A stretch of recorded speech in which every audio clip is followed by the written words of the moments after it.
राम जय श्री राम दोस्तों, मैं वैष्णवी, मैं पूजा आप सभी का स्वागत करती हूँ एक बहुत प्यारे से गारी गीत के साथ, जो कि भैया बहुत प्यारी है, बहुत चटपटा गारी गीत यहाँ है, जैसे कि चोखा गारी गीत जान सकते हैं आप लोग। मिक्स गीत गारी गीत है, इस पे मतलब कई तर्ज की कई गारियाँ हैं। तो सभी अपने देवर और अपने हस्बैंड और उनके फलाने इन्हें सबके नाम लेके गावा जाए। आप सबका गीत जैसे लाके कमेंट कर जाइए, फुलवाज के साथ सपोर्ट करिए। काहे भैया अपने गरीबों का कुछ न कहे, दूसरे गरीबों का मने बहुत कुछ बहुत कुछ कहे।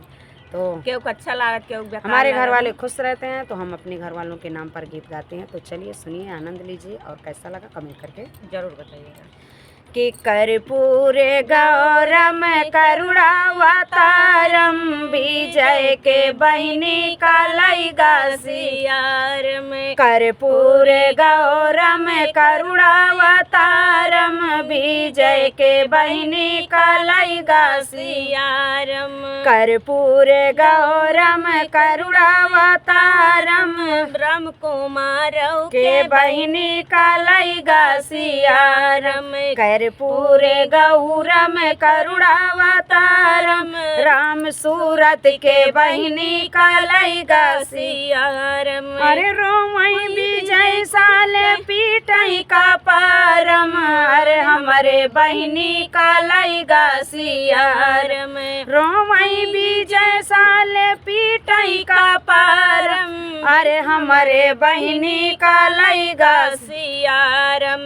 हाँ सई मुकेश रामा ठोकाई तालम भल सरऊ के बहिनी कालैगा सियारम।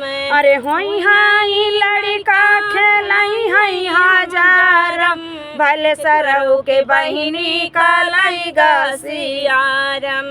कि सुल्तानपुर से रेल चली है और चली दुई पहिया विजय के बहिनी भागी गई आई हो दादा कहिया विजय के बहिनी भागी गई आई हो दादा कहिया विजय के बहिनी भागी गई।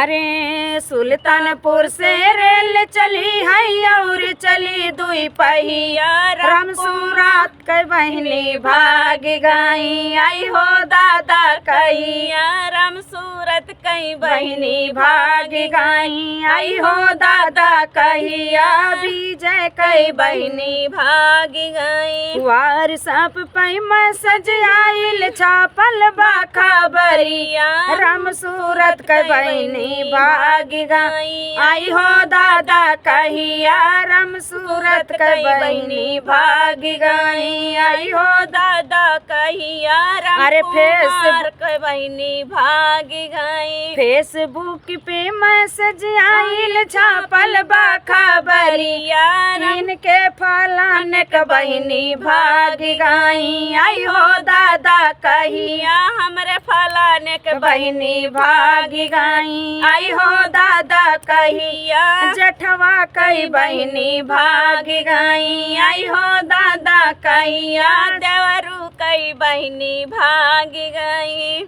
कि विजय के बहिनी रंगदार टिकुली सटले बानी विजय के बहिनी रंगदार टिकुली सटले बानी वही रे टिकुलिया पैतीन जना के रखले बानी वही रे टिकुलिया पैतीन जना के रखले बानी।